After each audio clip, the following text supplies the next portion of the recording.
This is a Rgb production.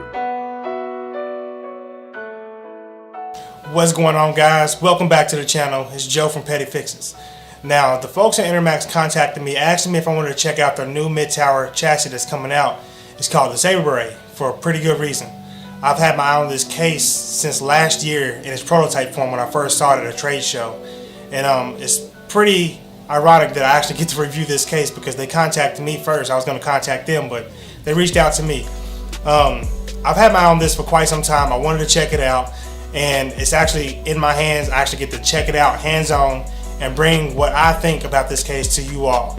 A lot of you have been curious because you've seen me post on it on Twitter and Facebook and certain Facebook groups, and you wanted to know how it is from a perspective of somebody who's going to be using this case for the first time. So with that said, let's go ahead and jump to the video. I'm going to tell you guys exactly what I think about this case, how it is, how easy it is to build in it, and all the functionality that Enermax has added to it because they actually listen to the customer. So let's go ahead and jump into the review. Enermax has something pretty unique in the Saberay. It's unlike any case on the market with its vertical running LEDs that run from the front up to the top of the case.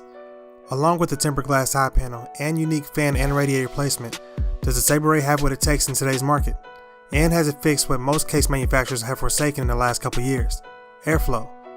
Let's take a look. The Saberay comes in a monolithic design language. Squared off edges, large case feet, and some exaggerated panels make this case stand out from the rest. It's taller than a standard mid-tower case, almost approaching full tower size. Around the front is the most noticeable feature of the case. Two rows of vertical LEDs flanking either side of the front panel, running all the way up and along top of the top panel in the same fashion as the front. There's a nice LED lit Enermax logo on the front above the Legacy 5¼ inch drive bay. You don't see too many of those nowadays. To the left sits the component side, covered in nice tempered glass. To the right of the case, there's a metal side panel, perforated for airflow for the optional side-mounted fans or radiator. Going around back, there's a fan placement grill, the appropriate PCIe expansion slots, 7 in total, and the power supply bay. The bottom of the case has feet, obviously, but they're pretty large. I'm going to assume it's for the ones who want to do custom water cooling and it helps for stability. Input-wise, there's two USB 2.0 ports, a headphone and microphone input, and two USB 3.0 ports. On that same panel, there's the power button, a fan speed control button, and all of the required buttons used to control the LEDs on the case. Moving to the interior of the case, now let's talk about fan placement because this is an important feature of this case. This case is all about airflow. In the front, there's room for 3 120mm fans or up to a 360mm radiator. Enermax ships the Saberay with 3 of their TB Rgb fans, which are pretty amazing fans. You can check out my review of them by clicking the card at the top. Up top, there's room for 2 140mm or 3 120mm fans and up to a 360mm radiator. What's also cool about the top is if you remove the top panel, there's space to put fans inside of it, allowing for a push-pull configuration for radiators. Moving to the back, there's room for 1 140 or 1 120. Enermax does not include an RGB fan back here, but it is a 140mm fan. Enermax seems to listen to the customer when it came to airflow. Now, the thing about the previous case that I had, the Equalence from Enermax, while it was a great case and all, it did lack a little bit in airflow, especially when you're gaming. Now, you always want your case to be pretty cool while gaming, and when you had the silence pad thing on top of it, it heated up pretty quickly and it restricted a lot of airflow. So if you had a radiator running up top, it just wouldn't work out for you. The thing about this case is that it's over-designed for airflow, which is a good thing. I like a case that's actually over-designed for airflow. The front and top panels are removable, but the thing about it, the front panel and the top panel actually come with removable and swappable inserts to allow for airflow or just aesthetics. So it comes with an acrylic panel and it comes with a mesh panel, something that Enermax definitely listens to the customer about. Last year, most case manufacturers negated the front panel airflow in exchange for aesthetics. Enermax made sure they wouldn't fall into that same category by offering swappable front intake panels and top panels. It ships on an acrylic panel and a mesh panel for the front. What's cool is you can swap them out extremely easily. It's a hot swappable thing. You just push in and you push out and you just pull it out and you replace the other one, and it's that easy. What's even better is that the swappable panels are also compatible with the top part of the case, making customizing very easy. Speaking of customizing, there's a unique fan and radiator placement inside this case which was found in the Equalence case, side placement. It can accommodate up to two 120mm fans and a 240mm radiator. Mind you, if you're placing fans or radiator in this spot, it would definitely interfere with you using a 360mm radiator in the front.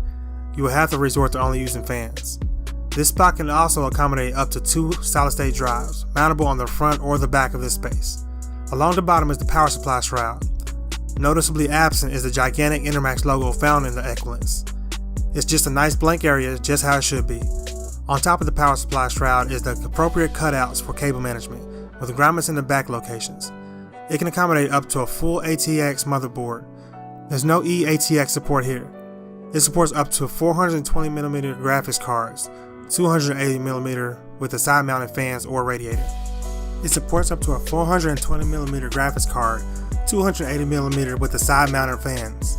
Moving on to the other side of the case, you have the typical space for cable management, hard drives, and the power supply. There's room for two 3.5-inch drives and room for up to six 2.5-inch drives, two converted from the 3.5-inch drive sleds. The power supply area supports the standard ATX type. The most noteworthy inclusion has to be the included fan and Rgb hub. It can control up to 5 RGB devices and up to 6 fans. It's also compatible with motherboard manufacturers' software syncing solutions, so it's a very welcomed inclusion. There's plenty of room for cable management as well, with plenty of cable tie-down spots. If cable management was a breeze in the Equilence, then it should be just as easy in the Saberay because it's essentially the same exact layout. Mind you, the 3.5-inch bay drive isn't removable, so be careful when using cable extensions as it may get a little cramped. That's really all there is to the back area. Overall, Enermax seems to knock it out the park with the Saberay. It has everything that you're looking for when it comes to customization, looks, and airflow. They definitely listen to the customer, which makes me have a lot of faith in Enermax in the future. This is arguably the best tower that Enermax has on the market today, and it's a good value. I do only have really one knock against this case, and that's its price. At $169.99 US dollars, the only thing that I can say about this case is that there's a lot of competitors in this market, in this price range especially, that may offer a couple more things that the Saberay doesn't offer. Competitors like Corsair and Thermaltake have tons of tempered glass cases out there, and they may be more appealing than the Saberay may be, but the Saberay offers a lot of other things that they don't offer. The Saberay actually comes with their top of the line TB RGB fans, which definitely adds values to it. And if you wanted to customize and add more TB RGB fans, the fan hub in the back definitely adds to the value. With that said, guys, this is Joe from Petty Fixes. If you guys like this video, drop me a like, subscribe to my channel, follow me on Twitter and Facebook, and I'll see you guys in the next one.